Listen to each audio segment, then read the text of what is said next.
All right, y'all, welcome back to the Rolling Grill. I am Eric, and today we are cooking ribs, spare ribs.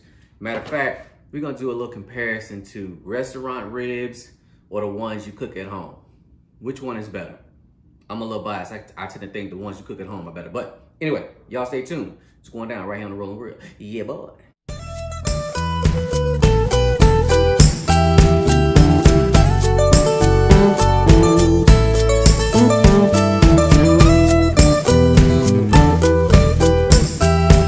First things first, cheers to everybody out there. Hope everybody is well. All right, first thing we're gonna do. These right here are regular spare ribs, got them from Sam's Club. The little piece of rib tip is still pretty much on there. I'm not gonna do anything to these.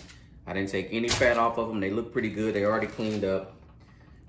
Nice fat on them. That's what you wanna see, some nice fat. You can kind of call these almost like a St. Louis cut, but it's really not.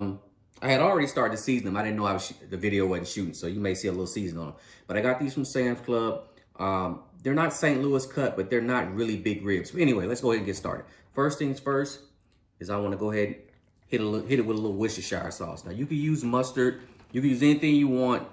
Mustard and Worcestershire sauce is probably two of the biggest ones you'll see a lot of guys using. You know, if you want to use olive oil, use olive oil. Whatever you want to use to act as the lubricant for your meat. All right, now I'm using my seasoning Party Dust. Use whatever you like. All right, and the key to good ribs is don't overcake it. Don't cake too much seasoning on them. Nothing worse than cakey seasoning on ribs, because if you happen to wrap these ribs, then your seasoning is going to do nothing more than cake up on the ribs, and it's not going to be a good eating experience. So that's all I'm going to do. I'm not going to put a lot on it. Follow up with a little black pepper. This happens to be the Pitmaster blend from Fiesta Seasonings. And that's it. You do the same thing on the opposite side. And today, we're gonna cook these ribs in my barrel cooker, charcoal only. The charcoal does have specks of mesquite wood inside the charcoal. So straight charcoal, no wood chunks. Y'all stay tuned right here on the Rolling Grill. Yeah, boy. All right, guys, welcome back. All right, now that you see that my ribs have started to absorb some of that seasoning, what I like to do, and I only do it on meaty ribs, and these are kind of meaty, I'll take a jacquard, and I'll punch it. And what I'm doing is I'm not doing it to tenderize the ribs. I'm doing it to punch the seasoning and the flavor into the meat. That's all. On really meaty ribs, it really helps out a lot to get that penetration of flavor all the way to the bone.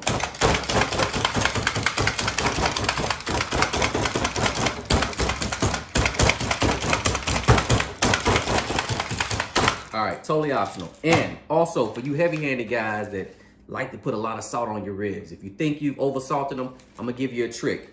Grab you some coconut sugar or some honey powder, but preferably coconut sugar, and just go over the top of them with a little bit of coconut sugar. And that'll kind of balance out all of the salt that you put on the meat. And it'll also help give your ribs a nice look. Oh, my bag is leaking. Give your ribs a nice little color. So just a little FYI, just a little tip. So I'm gonna go ahead and get these on the grill. Matter of fact, before I put them on the grill, another little tip. Take a nice little sweet Vidalia onion, cut it up like this. It's gonna add some great flavor. And what we're gonna do, we're gonna take this and we're gonna throw these on top of the hot coals. And the heat is gonna permeate that onion, bloom it with flavor. Where the flavor going? Right in these ribs. Y'all stay tuned. All right, guys, and like I mentioned before, all you want to do is just take your onions and throw them right there on top of them coals. And that heat is going to permeate with flavor. You're going to put our gravy back on, and on the ribs they go. All right, y'all, it's about an hour in. Just wanted to come out here and check the ribs real quick. I said I wasn't going to check them out until 2 hours, but I came out here and checked them. So I'm going to go ahead and flip them over. Looking good. Look at that. So I'm gonna let them keep on rocking and rolling. I'm cooking over straight charcoal, y'all. All right, guys, we are 2 hours and 30 minutes into it. And what I'm gonna do is I'm gonna take this, what did I have in here? Worcestershire sauce that I had in here. And I'm just start wetting them up a little bit. They look good though. My temp is still around, probably around 280. Drop down just a little bit. And I'm gonna flip them over. And I'm gonna let them run in here for another hour. These are thick ribs, so they can take a little more heat. And I'm just gonna baste them with the Worcestershire sauce. And let them rock out for another hour. So, yes sir, stay tuned. All right, y'all, and just like that, we are 3 hours in. Now I'm going to take these off and I'm gonna take them inside and wrap them. Let's see what they looking like. They super juicy because I kept basting them with the Worcestershire sauce. I am gonna let them, you know what, I'm gonna let them sit over here on this side for about 30 minutes first. I want this to dry up just a little bit. And then we'll wrap them up. So we 3 hours in. All right, y'all, here are the ribs, 3 hours and 30 minutes later. I mean, it's already look like it's pretty much good to go. But I mean, you can tell. Look at that bend. That's what you're looking for in ribs. Let me get up on it. You're looking for it to bend like that. That's what you're looking for. But anyway, I'm still gonna wrap them up. I'm gonna wrap them up in butcher paper. You could use foil. Sometimes I use foil, but foil to me tends to steam too much. Whereas butcher paper will absorb the fat, especially with fatty ribs. You'd rather use butcher paper because the butcher paper will absorb the fat. So I'm just gonna cut that. I'm not adding any liquids to it.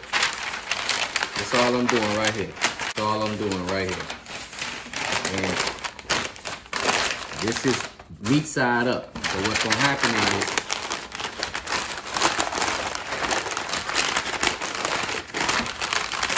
once I get these in the pit, they will now become bone side up. And that's what you want.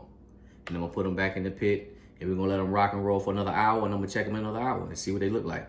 These right here, I'm running probably about 250 degrees. I'm just gonna let them slow cook on through for about another hour. So, stay tuned. Yes, sir. All right, y'all, and there you have it. Like I said, I'm trying to choke off my dampers a little bit. I want to run the heat real low, maybe about 250, 260, and just let these finish cooking real slow. So, y'all stay tuned.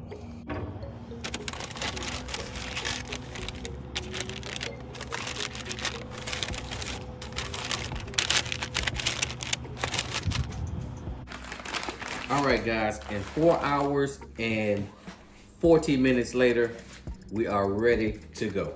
All right, guys, we are ready to go. I'm gonna let these sit for about 10 minutes inside of this butcher paper, and then we're gonna cut into them. Yes, sir. All right, guys, and now we are ready to cut. So let's go ahead and get these open. They've been resting for 5 minutes. Just a quick note, butcher paper. As you can see, all of the butcher paper has done is absorb a lot of that fat. Didn't steam them, but it absorbed all that fat. If you got a fatty rib, butcher paper is probably the way to go. Aluminum foil is good, but aluminum foil is gonna steam it and it's gonna get it done quicker, but you're liable to have mushy seasoning and your meat may be overcooked. So let's go ahead and get this one out of the way. Look at all that. All right. And there you have it, folks. Let me get this butcher paper folded out. Let's see them out of here. There you have it. Look at that rib. Look at that. Good bend. Let me turn it around so y'all can see it.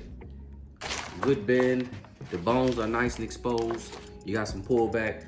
Now, let's go in there and get them cut up. This to me is always the good end. So I'm gonna start down here. I'm cutting them right there in the pack. Good knife. Go right through that gristle.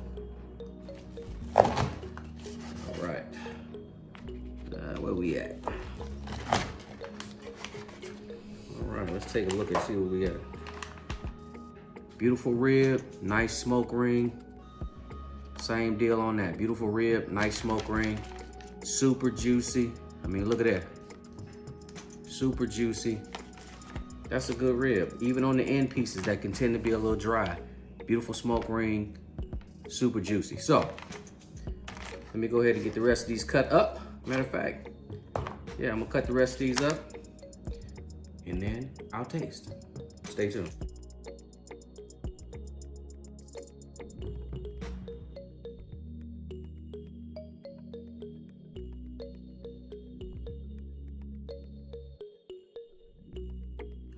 Look at that, y'all. Just want y'all to get a close up on that. Look at that beautiful smoke ring in there. Look at that. Yes, sir. Good and tender. Bark still intact. Not sweated away like aluminum foil will do. Beautiful color. Addition of that little coconut sugar. Let's taste. Guys, and just like that, we are done. No need for no fancy presentation. These are ribs. They're meant to be eaten just like this. If you're into barbecue sauce, put your little barbecue sauce on the side. If they under seasoned, throw your little more seasoning on there. But this right here is what a slab of ribs is supposed to look like. Even when you go to the barbecue restaurant, they should look like this. So let me go ahead and go in there and get me a piece. This is the end piece, which is usually dry because it's closest to the end and a lot of fat in it. Now, if this right here bite good, you know you got a good rib. Look at that. Look at that. Mm-hmm. Come right off the bone. Look at that. That's when you know you got a good rib, y'all. So I want to thank y'all for joining me at the Rolling Grill. As always, good food, good vibes. Good ribs. Yeah, boy. Oh, man.